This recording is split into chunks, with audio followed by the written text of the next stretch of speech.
Firman Tuhan hari ini bukan sekedar menegur kita, tapi mempersiapkan Anda untuk sesuatu yang lebih besar di depan. Kalau hari-hari ke depan Tuhan akan membawa Anda, memberikan promosi, membawa Anda ke dalam level yang lebih tinggi dari hari ini. Saudara, hari ini bagian saya adalah mempersiapkan jalan bagi Anda. Kalau hati kita benar, Anda diluputkan dari banyak kejatuhan, Anda diluputkan dari banyak kehancuran, dan Anda siap dipercaya hal-hal yang lebih besar. Amin. Setinggi apapun Tuhan membawa kita, tetaplah rendah hati, tetaplah bergantung sama Tuhan, tetaplah hargai orang lain, dan tetaplah jadi orang yang mau melayani di rumah Tuhan. Amin. Hari ini apa yang mau saya sampaikan adalah tentang kesombongan dan kerendahan hati. Kenapa demikian? Karena ini adalah sesuatu yang mendasari kehidupan kita baik hari ini maupun yang akan datang. Saudara, apakah ada orang-orang yang merasa bergumul dengan yang namanya kesombongan atau punya masalah, menyadari bahwa dirinya itu punya masalah dengan yang namanya kesombongan? Ada? Kalau banyak orang berkata bahwa aku nggak punya masalah dengan yang namanya kesombongan, berarti saya khotbah di depan orang yang tepat. Kenapa? Karena hanya orang yang sombong yang berkata bahwa aku nggak punya masalah dengan kesombongan. Ya, hanya orang yang sombong yang berani berkata aku bukan orang sombong. Karena orang yang rendah hati dia tidak akan pernah berkata bahwa aku orang yang rendah hati. Saudara, kita semua kenyataannya di dalam kehidupan kita itu kita punya berbagai level struggle dengan yang namanya kesombongan. Tapi kita semua punya. Kenapa? Karena itu adalah nature daging kita. Nature ini loh, daging kita itu semuanya, kita itu punya yang namanya kesombongan. Nah, yang lebih sulit, membuat ini lebih sulit adalah kesombongan itu sulit terdeteksi. Kita nggak merasa sombong, tapi mungkin orang-orang di sekitar kita bisa merasa bahwa orang ini sombong banget sih. Nah, orang yang sombong nggak merasa sombong, itu kan masalahnya. Dan nggak cuma itu, kesombongan itu menghancurkan sesuatu yang bisa membuat kita jatuh. Amsal pasal yang ke-16 ayat yang ke-18. Kecongkakan mendahului kehancuran dan tinggi hati mendahului kejatuhan. Saudara, orang kalau jatuh sebenarnya nggak langsung jatuh. Ada sesuatu yang mendahului, yaitu kecongkakan ketinggian atau tinggi hati. Dan gak cuma itu, Tuhan itu benci yang namanya kesombongan. Amsal 16 ayat yang kelima, setiap orang yang tinggi hati adalah kekejian bagi Tuhan. Sungguh ia tidak akan luput dari hukuman. Kalau ada orang yang tinggi hati, orang yang sombong, Tuhan itu jijik. Tuhan itu gak suka. Nah, kalau kita itu gak mau tidak disukai Tuhan, jangan sombong. Nah, masalahnya gimana caranya kita itu bisa mengatasi yang satu ini. Kenapa? Karena bukan cuma itu menghasilkan kehancuran atau kejatuhan. Ternyata kenapa kita bisa jatuh? Kenapa kita bisa hancur? Karena Tuhan itu jijik. Siapa orang yang bisa tidak disertai Tuhan yang bisa tetap berdiri? Orang yang gak disertai Tuhan ya pasti hancur, ya pasti jatuh. Saudara, makanya kita perlu tahu hal yang satu ini dan bagaimana kita bisa mengatasinya, bagaimana kita bisa belajar rendah hati. Amsal 8 ayat ke-13, takut akan Tuhan ialah membenci kejahatan. Aku benci kepada kesombongan. Kata benci is a strong word. Bukan gak suka, tapi benci. Aku benci kepada kesombongan, kecongkakan, tingkah laku jahat dan mulut tipu muslihat. Saudara, kalau ada orang-orang yang berkata bahwa iya aku ini punya masalah dengan kesombongan. Kabar baiknya adalah Anda enggak sendirian. Semua dari kita termasuk saya belum lulus dengan belum wisuda di dalam sekolah kerendahan hati.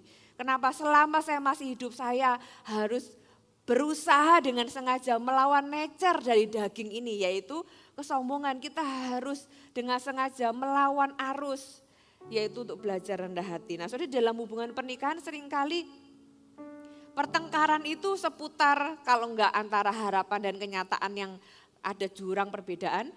Biasanya karena pride. Kalau sudah menyentuh pride seseorang, berantemnya itu bukan lagi masalah yang sebenarnya. Tapi masalahnya sudah beda. Ya, kenapa?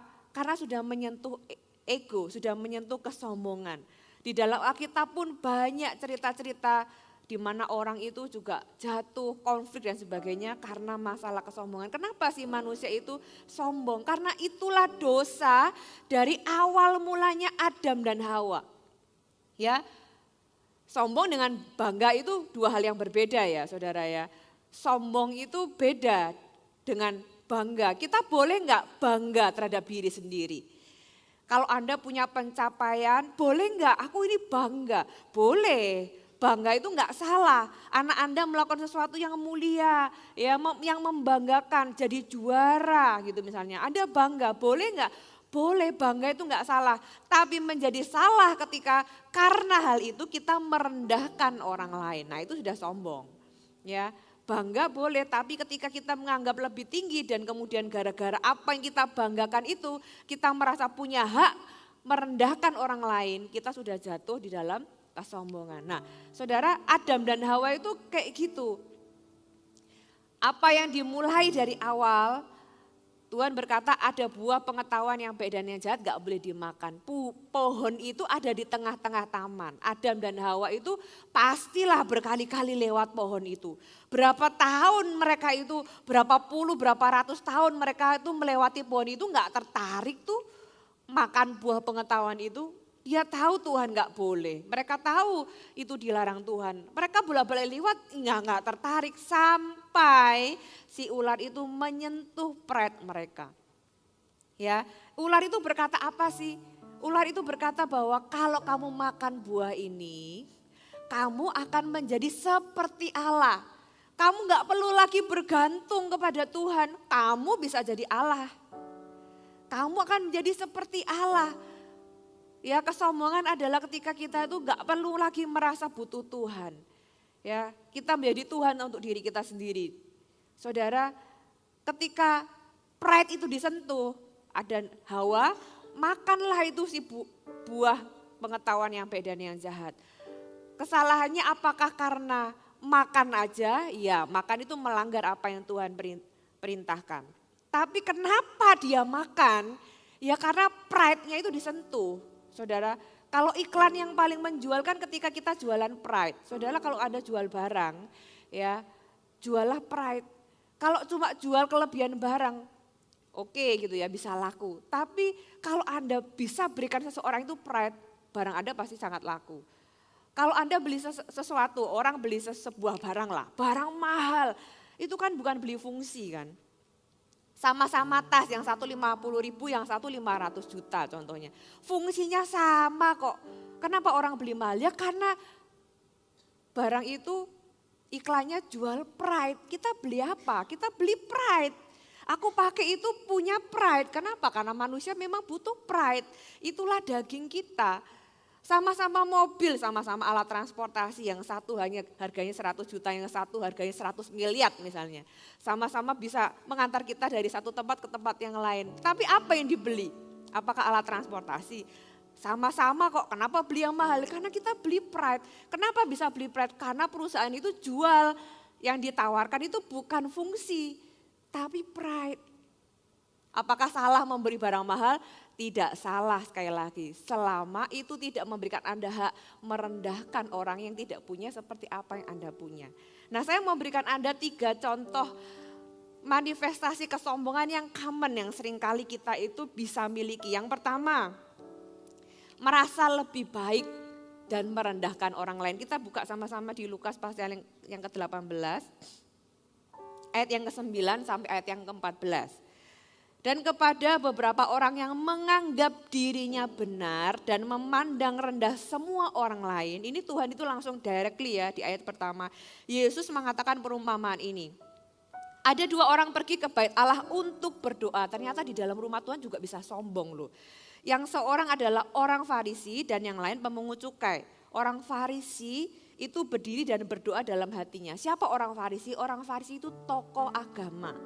Ya, orang yang terlihat rohani. Dia berdoa dalam hatinya berkata, ya Allah, aku mengucap syukur kepadamu karena aku tidak sama seperti semua orang lain. Bukan perampok, bukan orang lalim, bukan pezina, dan bukan juga seperti pemungut cukai ini. Aku berpuasa 2 kali seminggu, aku memberikan 1/10 dari segala penghasilanku. Tetapi pemungut cukai itu berdiri jauh-jauh, bahkan ia tidak berani menengadah ke langit. Melainkan ia memukul diri dan berkata, "Ya Allah, kasihanilah aku orang berdosa ini." "Aku berkata kepadamu," kata Yesus, "orang ini atau pemungut cukai ini pulang ke rumahnya sebagai orang yang dibenarkan Allah. Dan orang lain itu, yaitu orang Farisi itu tidak.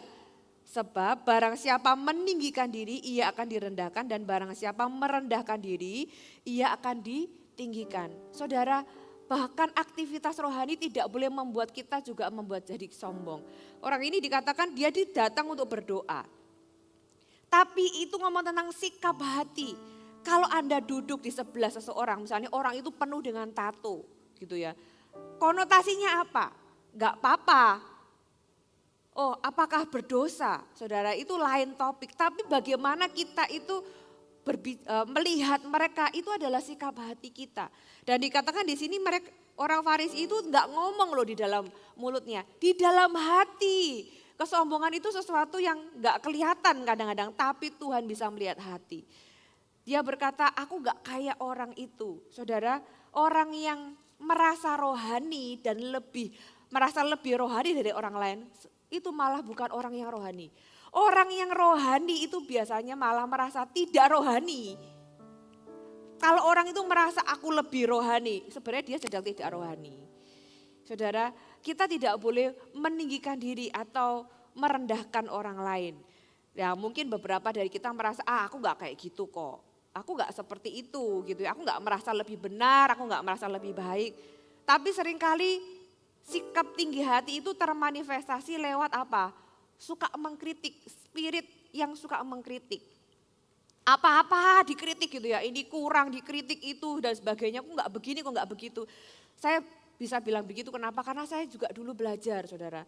Saya dulu ikut CG, di dalam sebuah CG-nya itu ya saya masih jiwa baru, masih member gitu ya.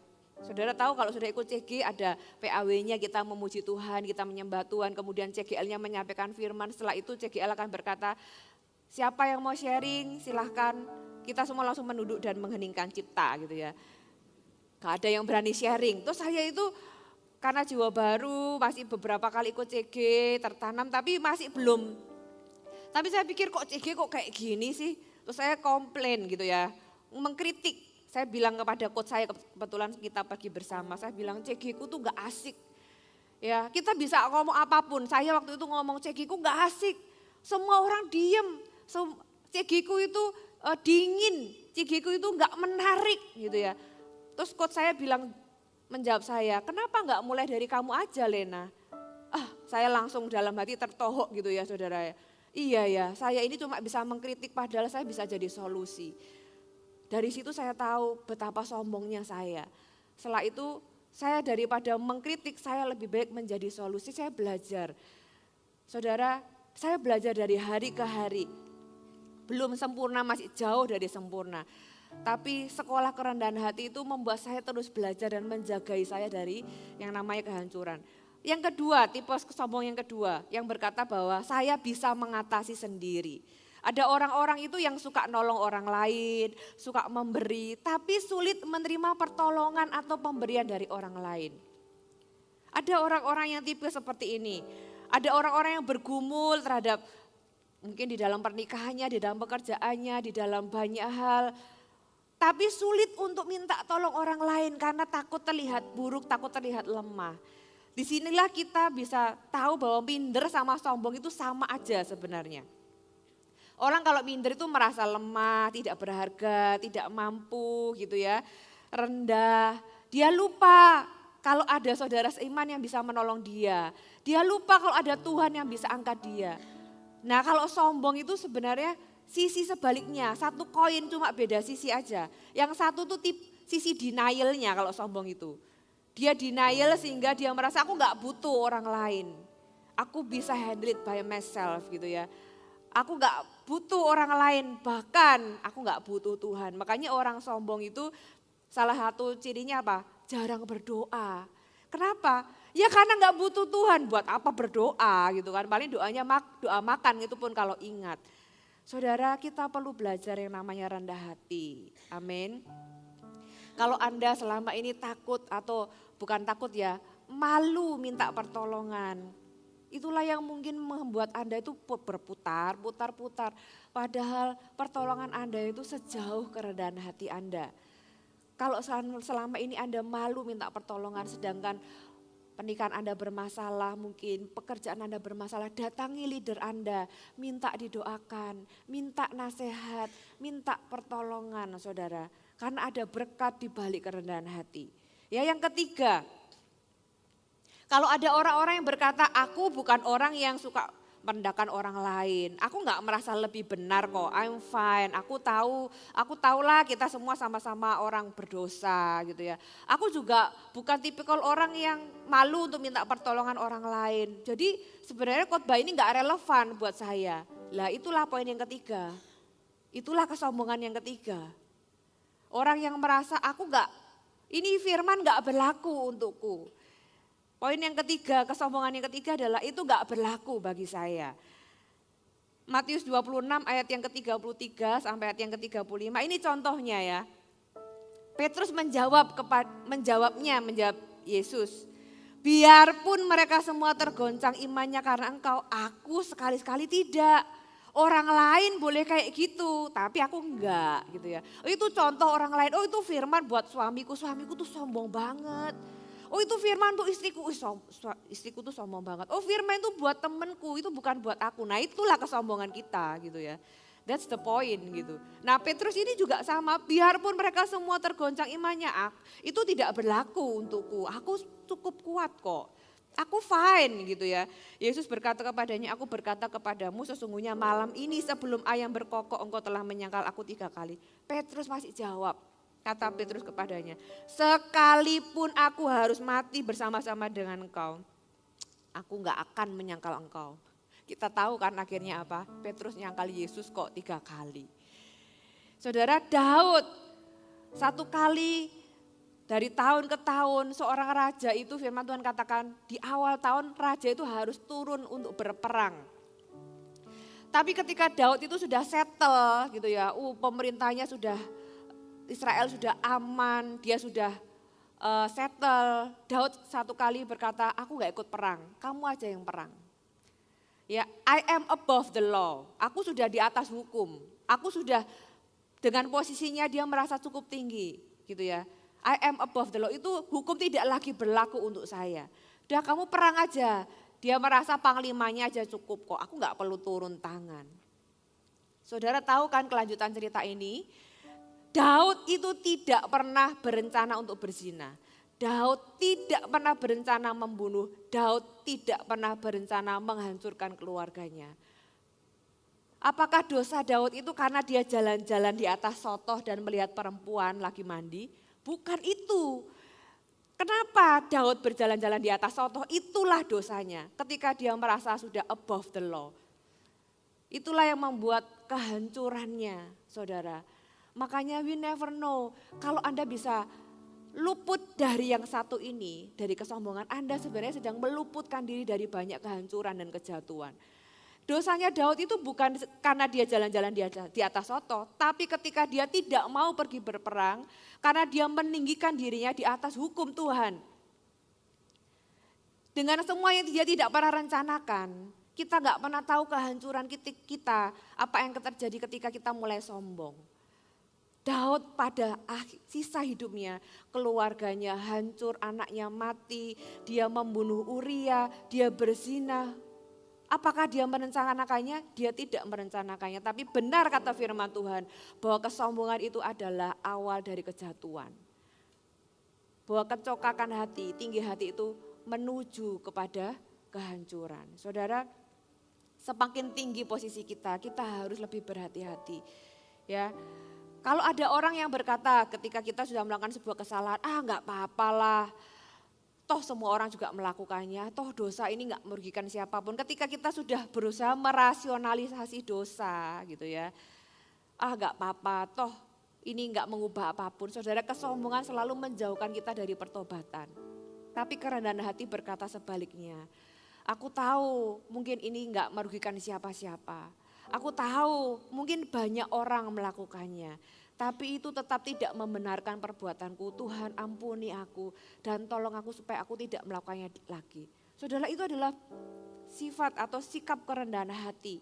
Tapi kesombongan membuat kita punya excuses, punya alasan dan menjauh dari pertobatan. Saudara, kita mau belajar bahwa kalau kesombongan itu bisa membuat kita semakin hancur, kebalikannya adalah kita perlu belajar menjadi orang-orang yang rendah hati. Ini adalah sebenarnya topik khotbah yang sulit karena saya juga belum lulus belum wisuda dari yang namanya kerendahan hati. Tapi lebih baik saya ngomong gitu ya, belajar, sama-sama belajar yuk.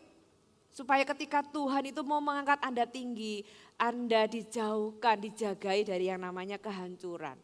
Kalau kesombongan itu membuat manusia itu tidak membutuhkan Tuhan. Membuat manusia itu merasa lebih benar dari orang lain.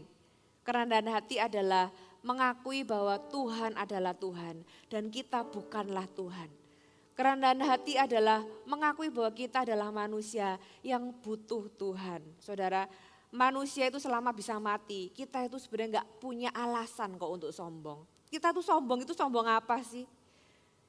Tapi manusia itu bisa menemukan 1001 alasan untuk sombong. Walaupun sebenarnya kita tuh gak punya alasan. Nanti saya akan jelaskan. 1 Korintus pasal yang pertama kita baca dulu. Pasal yang ke-26 ayat sampai ayat 29. Ingat saja saudara-saudara, bagaimana keadaan kamu ketika kamu dipanggil. Menurut ukuran manusia tidak banyak orang yang bijak, tidak banyak orang berpengaruh, tidak banyak orang yang terpandang. Alias gini loh, kalau kita masih ingat zaman dulu sebelum kita tuh ada hari ini. Ayat berikutnya, tetapi apa yang bodoh bagi dunia dipilih Allah untuk memalukan orang-orang yang berhikmat. Dan apa yang lemah bagi dunia dipilih Allah, kata kuncinya itu dipilih Allah untuk memalukan apa yang kuat. Dan apa yang tidak terpandang dan yang hina bagi dunia dipilih Allah. Bahkan apa yang tidak berarti dipilih Allah untuk meniadakan apa yang berarti. Supaya jangan ada seorang manusia pun yang memegahkan diri di hadapan Allah. Kalau hari ini Anda ada di dalam posisi di mana Tuhan memberkati Anda. Coba ingat beberapa tahun di mana Anda masih pakai motor, mungkin keliling jualan. Anda mungkin totok-totok dari rumah ke rumah. Kalau hari ini Anda punya perusahaan, Anda punya pabrik yang besar, ingat masa-masa di mana Anda masih ada di bawah. Tuhan katakan ingat, ada hal yang kita perlu ingat. Kalau ingat masa lalu bukan ingat kesalahannya orang, tapi ingat siapa kita sebelum hari ini. Kalau hari ini kita ada, itu karena kita dipilih Allah. Bukan supaya sombong, tapi supaya kita ingat bahwa hari ini kita ada karena penyertaan Tuhan, karena berkat Tuhan. Kita dulu pernah seperti itu, hari ini itu karena Tuhan mengangkat kita. Dan kalau Anda yang belum sukses, jangan mengeluh dulu. Karena Anda di dalam perjalanan bersama dengan Tuhan, katakan amin. Hari ini kalau saya ada di tempat ini berkhotbah di depan Anda, saya masih ingat kok saudara, dulu waktu saya masih pertama-tama saya ke atas mimbar, kalau dulu masih di youth itu kita beberapa leader dilatih untuk ke atas mimbar. Pertama kali saya maju di depan di atas panggung gitu ya, kayak tadi Pastor Benny jadi greeting ya bagi siapa yang bagi Anda yang baru pertama kali hadir, saya mau menyambut Anda. Yuk teman-teman, kita undang untuk menyambut teman-teman kita yang baru dalam hitungan yang ketiga. 1, 2, 3. Saya bilang, welcome home. Jelek banget kan ya saudara ya, harusnya kan welcome home atau gimana.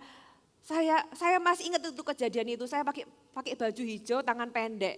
Itu saya nggak akan pernah lupa karena itu malu sekali. Setelah saya turun, saya berjanji saya nggak akan naik ke panggung lagi.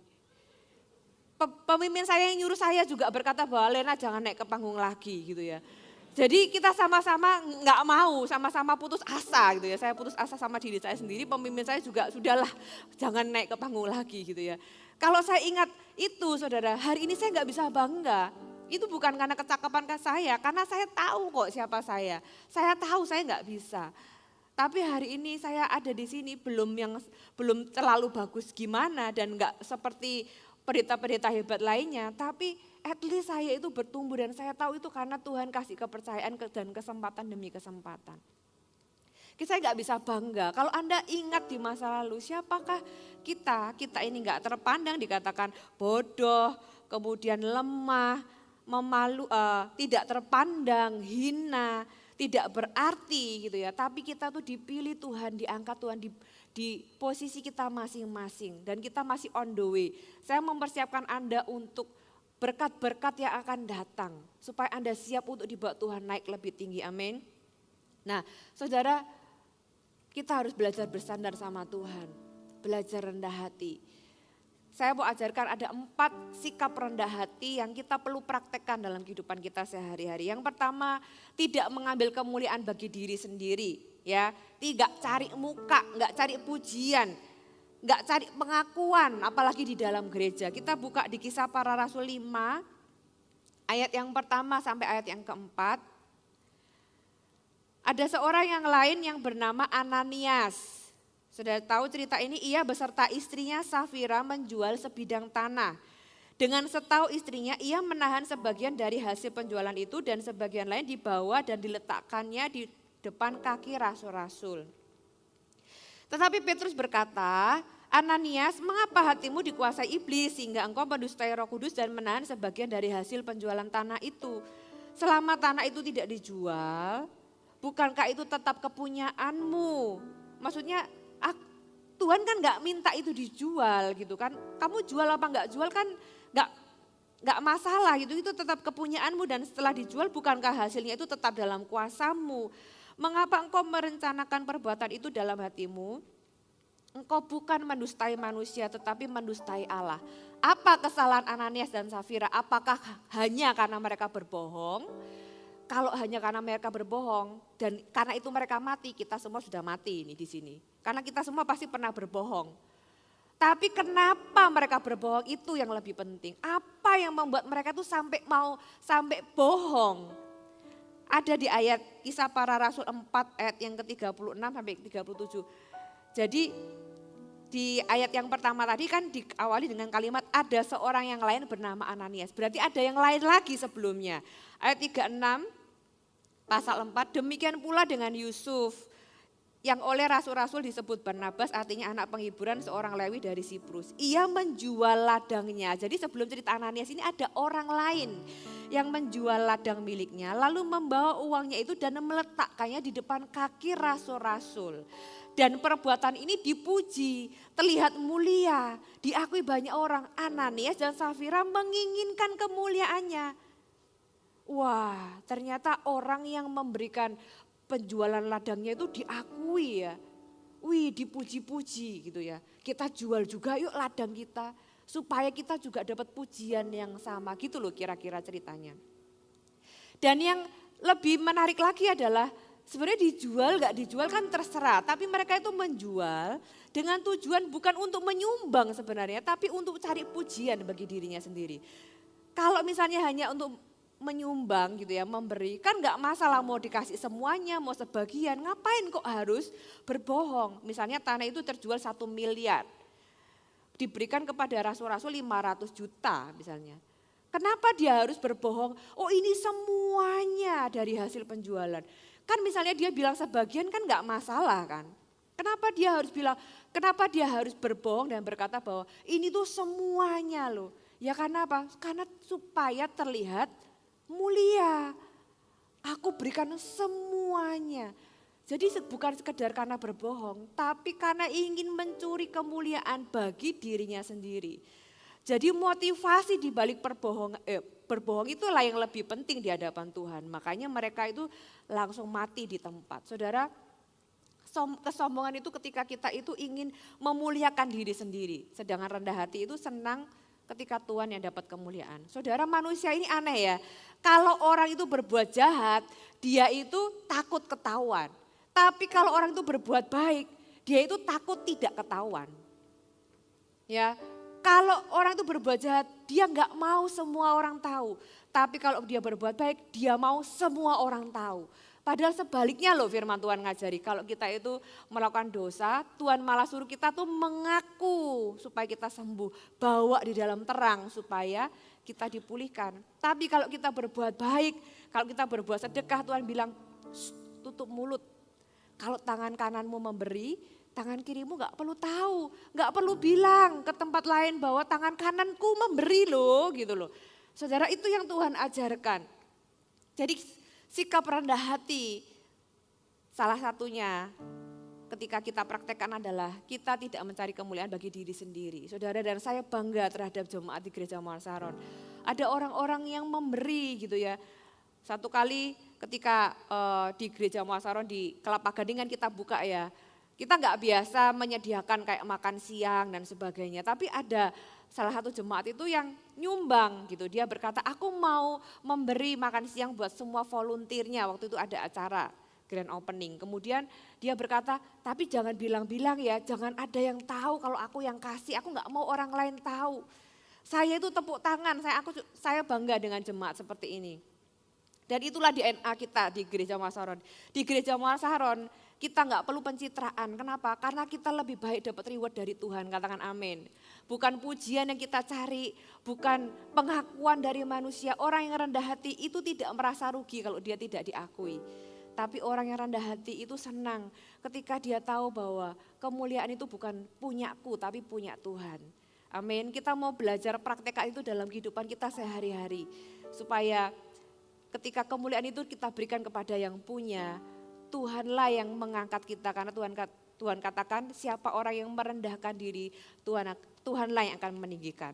Ya, sikap rendah hati yang kedua yang kita perlu praktekkan. Kita tidak meninggikan diri. Ya, jadi bukan hanya kepada Tuhan tapi vertikal. Karena kerendahan hati itu ujiannya bukan hanya di hadapan Tuhan tapi terhadap sesama kita. Bagaimana ketika kita ketemu dengan bawahan kita, pembantu kita, bagaimana kita memperlakukan mereka. Mata Tuhan itu melihat bagaimana kita memperlakukan orang lain. 1 Korintus 4 ayat 6-7. Saudara-saudara, kata-kata ini aku kenakan kepada diriku sendiri, yaitu Paulus dan Apolos, dua rasul besar ini. Karena kamu supaya dari teladan kami kamu belajar apakah artinya ungkapan jangan melampaui yang ada tertulis. Supaya jangan ada di antara kamu yang menyombongkan diri dengan jalan mengutamakan yang satu daripada yang lain. Sebab siapakah yang menganggap engkau begitu penting? Dan apakah yang engkau punyai yang tidak engkau terima? Dan jika engkau memang menerimanya, mengapakah engkau memegahkan diri seolah-olah engkau tidak menerimanya? Saudara harus tahu siapa yang nulis ini adalah Paulus, si rasul besar, dan dia berkata kepada Paulus dan dia berkata tentang Paulus dan Apolos. Pertama-tama aku mempraktekkan kepada diriku sendiri tentang apa? Tentang kerendahan hati. Dan dia berkata kepada jemaat Korintus. Siapa jemaat Korintus? Korintus adalah sebuah kota besar dan jemaat Korintus itu istrinya adalah pejabat, orang-orang penting gitu ya, orang-orang hebat, influencer, orang-orang kaya. Kepada orang-orang inilah Paulus berkata, siapa yang menganggap engkau begitu penting? Kenapa? Karena seringkali kalau orang itu ada di dalam posisi tertinggi, posisi tertentu, orang itu bisa merasa dirinya itu begitu penting. Siapa yang membisikkan kepada kita bahwa kita itu begitu penting sehingga kita punya hak merendahkan orang lain? Saudara, hati-hati kalau Tuhan itu memberikan Anda kesuksesan. Makanya sebelum Anda begitu sukses, Tuhan akan bawa Anda. Biar hari ini firman Tuhan mendasari Anda. Karena saya percaya Anda sedang dipersiapkan untuk sesuatu yang lebih besar di depan. Amin. 2 Korintus pasal yang ke-26 ayat 16-19. Ini adalah cerita tentang Raja Uzia. Raja Uzia itu raja yang hebat. Dia dari kecil jadi raja dan dia disertai Tuhan sebenarnya. Sampai dia berhasil. Makanya ayat 16 dimulai dengan kalimat setelah ia menjadi kuat, jadi hebat, jadi sukses, jadi terkenal gitu ya. Ia menjadi tinggi hati. Aduh sayang banget ya. Seringkali sukses itu bisa mengubah hati seseorang loh. Sehingga ia melakukan hal yang merusak. Ia berubah setia kepada Tuhan Allahnya dan memasuki bait Tuhan untuk membakar ukupan di atas mezbah pembakaran ukupan. Jadi dia merasa above the law. Raja itu gak boleh membakar ukupan, yang boleh itu cuma imam. Tapi dia merasa aku lebih tinggi daripada imam karena aku kuat, karena aku hebat gitu ya. Tetapi Imam Asyaria mengikutinya dari belakang bersama-sama dengan 80 imam Tuhan, orang-orang yang tegas. Mereka berdiri di depan Raja Uzia dan berkata kepadanya, "Hai Uzia, engkau tidak berhak membakar ukupan kepada Tuhan. Hanyalah imam-imam keturunan Harun yang telah dikuduskan yang berhak membakar ukupan. Keluarlah dari tempat kudus ini, kan engkau telah berubah setia. Engkau tidak akan memperoleh kehormatan dari Tuhan Allah karena hal ini." Tetapi Uzia dengan bokor ukupan di tangannya untuk dibakar menjadi marah. "Lu gak tahu ya siapa gua, aku kan raja." Gitu ya. Sementara amarahnya meluap terhadap para imam, timbullah penyakit kusta pada dahinya di hadapan para imam di rumah Tuhan dekat mezbah pembakaran ukupan. Sayangnya Uzia gara-gara ini dia kena kusta sampai akhir hidupnya dia diasingkan. Karena orang kusta gak boleh kumpul, dia raja tetap raja tapi dia tidak lagi ada di dalam istananya karena dia kena kusta. Kita buka lagi di Kisah Para Rasul 12 ayat 21 sampai 23. Ini tentang Herodes. Pada suatu hari yang ditentukan, Herodes mengenakan pakaian kerajaan lalu duduk di atas tahta dan berpidato kepada mereka. Dan rakyatnya bersorak membalasnya, "Ini suara Allah dan bukan suara manusia." Herodes menikmati kemuliaan itu, dan seketika itu juga ia ditampar malaikat Tuhan karena ia tidak memberi hormat kepada Allah.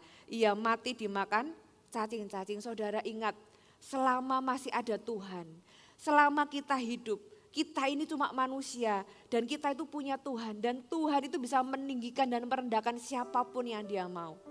Kalau kita itu merendahkan orang lain, hati-hati. Jangan sampai nanti suatu hari di depan Anda yang jadi lebih rendah daripada orang yang Anda rendahkan yang dibawa tinggi sama Tuhan. Karena Tuhan itu bisa merendahkan dan meninggikan siapapun yang dia mau. Itulah yang membuat kita harusnya takut untuk tidak meninggikan diri di depan orang lain. Kalau Anda adalah seorang bos, jangan gampang tersinggungan.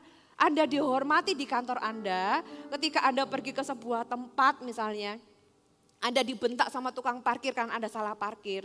Jangan berkata, "Lu gak tahu ya siapa gua. Kamu gak kenal ya siapa saya." Ya jelas belum tentu kenal lah, orang itu mungkin bukan area Anda gitu ya. Saudara, kita gak perlu ngomong seperti itu.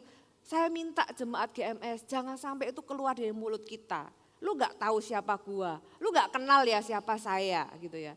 Atau kita misalnya datang ke gereja, asyirnya minta tolong antri sebelah sini. Jangan ngomong sama asyirnya bahwa "Lu gak tahu siapa saya." Saudara, asyirnya akan berkata gak tahu gitu ya. Kenapa? Ya Tuhan Yesus saja belum semua orang tahu, kenapa orang harus tahu Anda gitu kan. Jadi saudara, jangan punya sikap yang seperti itu. Jangan merasa lebih tinggi dari orang lain dan membuat orang lain itu direndahkan. Saudara, ingat kita punya Tuhan. Tuhan bisa meninggikan dan merendahkan. Kalau Anda sedang dalam posisi yang tinggi, jangan merendahkan orang lain. Karena Tuhan bisa merendahkan Anda dan meninggikan orang lain yang Anda rendahkan. Jadi punyalah takut akan Tuhan. 2 Raja-Raja 5 ayat yang 9 sampai 14. Kita belajar juga dari tokoh yang satu ini namanya Naaman. Kemudian datanglah Naaman dengan kudanya dan keretanya lalu berhenti di depan pintu rumah Elisa. Elisa menyuruh seorang suruhan, jadi Elisa gak menemui panglima ini. Naaman adalah panglima tentara, kalau mungkin sekarang itu jenderal gitu ya, panglima TNI misalnya gitu ya. Nah kemudian Elisa itu nyuruh pembantunya yang menemui. Ya kalau Anda mungkin kayak gitu kita bisa tersinggung loh. Dan Naaman itu juga ternyata sama. Kemudian menyuruh seorang suruhan kepadanya mengatakan, pergilah mandi 7 kali dalam sungai Yordan, maka tubuhmu akan pulih kembali sehingga engkau menjadi tahir. Tetapi pergilah Naaman dengan gusar. Kenapa dia gusar? Kita baca. Aku sangka bahwa setidak-tidaknya ia datang keluar. Harusnya Elisa sendiri dong yang datang, jangan suruhannya. Dan berdiri memanggil nama Tuhan Allahnya, lalu menggerak-gerakkan tangannya di atas tempat penyakitku itu dan dengan demikian menyembuhkan penyakit kustaku. Bukankah Abana dan Parpar, sungai-sungai Damsik lebih baik daripada segala sungai di Israel? Bukankah aku dapat mandi di sana dan menjadi tahir? Kemudian berpalinglah ia dan pergi dengan panas hati. Saudara, Naaman itu berkata, kamu tidak memperlakukan aku seperti pangkatku, panglima. Setidaknya jangan suruh utusan lah, kamu dong yang keluar. Setidaknya aku panglima ya kamulah yang menemui aku, jangan suruh pembantumu yang nemui. Dan setidaknya kamu itu memperlakukan aku sebagaimana pangkatku itu loh kata-katanya Naaman. Makanya dia pergi dengan panas hati, untungnya ada ayat berikutnya. Tetapi pegawai-pegawainya datang mendekat serta berkata kepadanya, Bapak, seandainya Nabi itu menyuruh perkara yang sukar kepadamu, bukankah Bapak akan melakukannya? Kan kamu itu kan butuh sembuh toh. Masa gara-gara pride-mu kena, terus kamu kemudian kehilangan berkat kesembuhan. Apalagi sekarang dia itu hanya minta kepadamu, mandilah dan engkau akan menjadi tahir. Puji Tuhan loh, Naaman itu nurut alias dia itu memilih untuk jadi rendah hati. Mungkin kita itu bisa loh kesulut marah kena pride-nya kita. Siapa sih, saya juga pernah kok kayak Naaman gitu ya. Kok gitu sih misalnya ya. Tapi ketika diingatkan Tuhan, mungkin lewat firman Tuhan buat orang lain, ya itu adalah cara Tuhan untuk menyelamatkan kita, untuk memberkati kita. Maka turunlah ia membenamkan diri 7 kali dalam sungai Yordan sesuai dengan perkataan abdi Allah itu. Lalu pulihlah tubuhnya kembali seperti tubuh seorang anak dan ia menjadi tahir. Tahukah saudara bahwa ada mujizat, ada berkat di balik kerendahan hati. Kalau Naaman tidak cukup rendah hati untuk mau turun ke sungai Yordan, dia tidak akan sembuh. Ada berkat tertentu yang memang direservasi dan hanya bisa dibuka oleh kerendahan hati. Makanya Tuhan berkata, kerendahan hati itu mendahului kehormatan. Saudara, itulah sebabnya kita perlu belajar rendah hati. Yang ketiga, sikap rendah hati apa yang kita perlu praktekkan? Tidak malu mulai dari bawah, alias kita tuh mau follow the flow. Ya, Matius 3 ayat 13 sampai 17. Maka datanglah Yesus dari Galilea ke Yordan kepada Yohanes untuk dibaptis olehnya. Saya jelaskan dulu ayat ini, kenapa? Karena Yohanes pada waktu itu fenomenal. Dia adalah Yohanes sang pembaptis, yang dibaptis Yohanes itu ribuan, bukan cuma puluhan, bukan cuma satuan, tapi ribuan. Dan kalau mau dibaptis Yohanes itu ngantrinya panjang loh saudara. Bukan sekedar ngantri di kasir, ngantrinya panjang karena yang mau dibaptis itu ribuan. Tetapi Yohanes mencegah dia, katanya, akulah yang perlu dibaptis olehmu dan engkau yang datang kepadaku. Padahal Yohanes sampai sungkan-sungkan. Lalu Yesus menjawab katanya kepadanya, biarlah hal itu terjadi karena demikianlah sepatutnya kita menggenapkan seluruh kehendak Allah. Dan Yohanes pun menurutinya. Sesudah dibaptis Yesus keluar dari air dan pada waktu itu juga langit terbuka dan ia melihat Roh Allah seperti burung merpati turun ke atasnya. Lalu terdengar suara dari surga yang mengatakan, inilah anak yang kukasihi, kepadanya lah aku berkenan. Saudara, siapa sih Yesus? Yesus itu adalah Tuhan. Anda setuju dengan saya Yesus adalah Tuhan? Apakah Anda setuju dengan saya bahwa pangkat Tuhan itu tidak ada yang lebih tinggi dari Tuhan, dari pangkat Tuhan? Berarti di antara kita itu tidak ada yang pangkatnya lebih tinggi dari Yesus. Nah kalau Yesus yang pangkatnya paling tinggi sebagai Tuhan aja follow the flow, siapakah kita? Yesus mengajarkan, dia itu rela ngantri loh.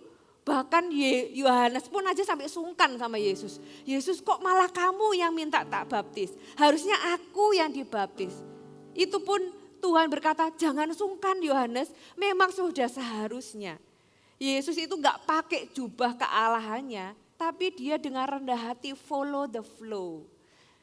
Kalau ada orang di tempat ini ya, ada waktu-waktu yang lalu, yang sudah lama, ada orang itu yang datang bawa resume.